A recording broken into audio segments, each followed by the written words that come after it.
Tandaan mo, Sarah Joy, madaming planeta, pero pinili mo yung Jupiter.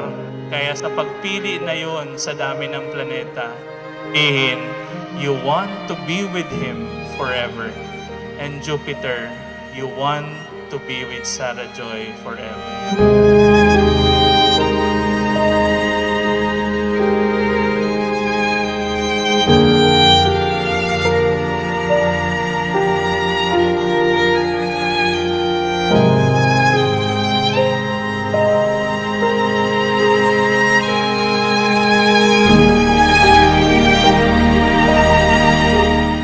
Palagi rin ako nagpapasalamat kay Lord dahil ikaw ang binigay niya sa akin. You really are God's greatest gift.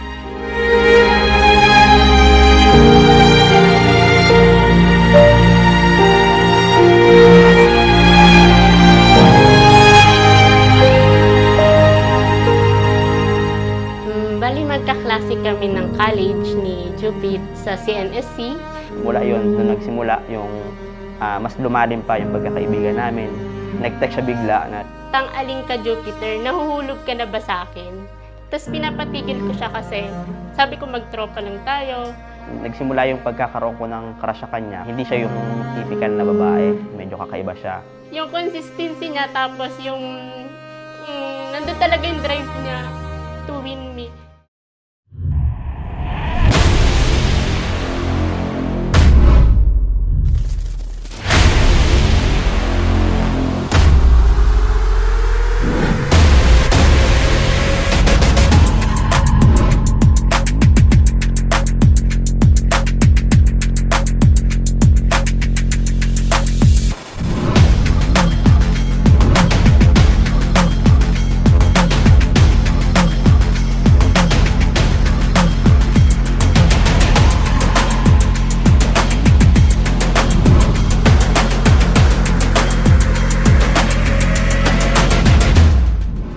Minsan napapaisip or napapatanong ako, Lord, ano po ba ang kabutihang nagawa ko at binigyan mo po ako ng babaeng matalino, mabait, supportive, maunawain, mapagmahal at maganda.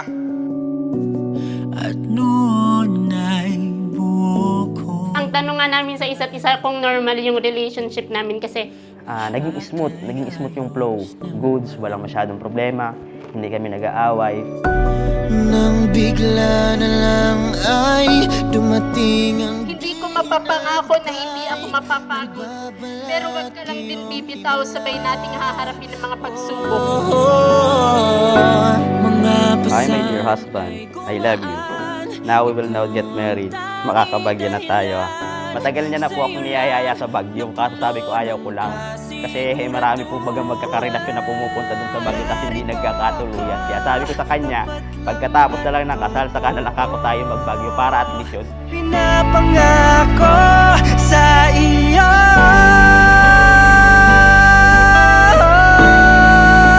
Ito ang aking liham. I promise that I will always support you. I promise that I will stay by your side forever.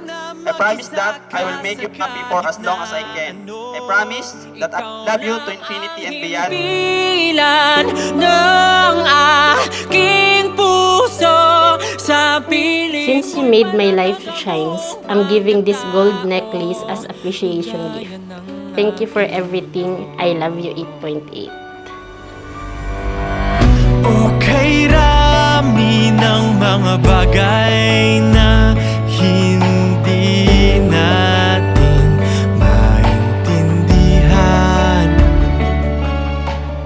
Sa mga araw na hindi ka kamahal-mahal, sa mga araw na hindi mo maintindihan, sa mga araw na nanlalamig ka, sa mga araw na tila ba kailangan pa bang manatili? Piliin ninyo ang bawat isa araw. Karanasan, puno man ng mansya'y tinuring karangyaan.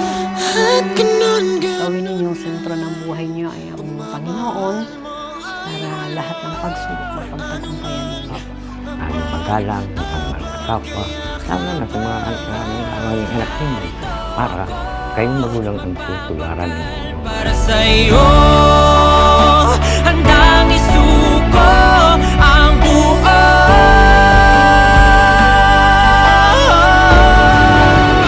Vows are not new to us. We already have it simula pa nung naging tayo. Ang mahalin ka araw-araw ay panata na simula nung January 1, 2018. Siguro ang magiging bago ay madaragdagan tayo. Ang buhay ko'y matatawag pa nga pang buhay.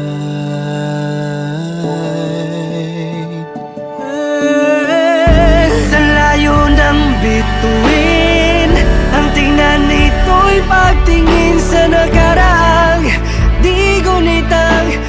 Your love will be tested when you go through problems, when you go through difficulties, when you doubt your love, when everything seems wrong, that your true love will be tested.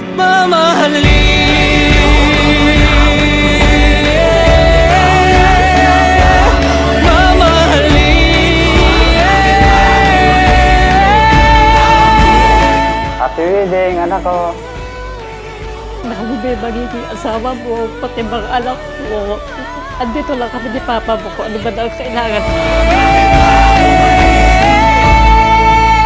Ito ang aking liham sa Into the next life kung mayroon man. And even when I'm gone, my love for you will remain. I love you, Mrs. Sara Joy Corbera Vasquez Capistrano. liham sa pag-ibig ko. Pinapangako na ang bituin ko ay para lang sa'yo. Ikaw lang ang himpilan ng I promise that I always pray for you because you're the one I prayed for. You're my first, my last, and everything in between. aking mundo.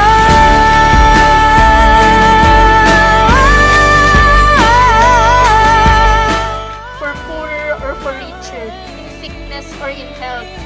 Ito lang yung nag-iisang pangako na hindi mapapako habang ako ay nabubuhay. Aking mundo.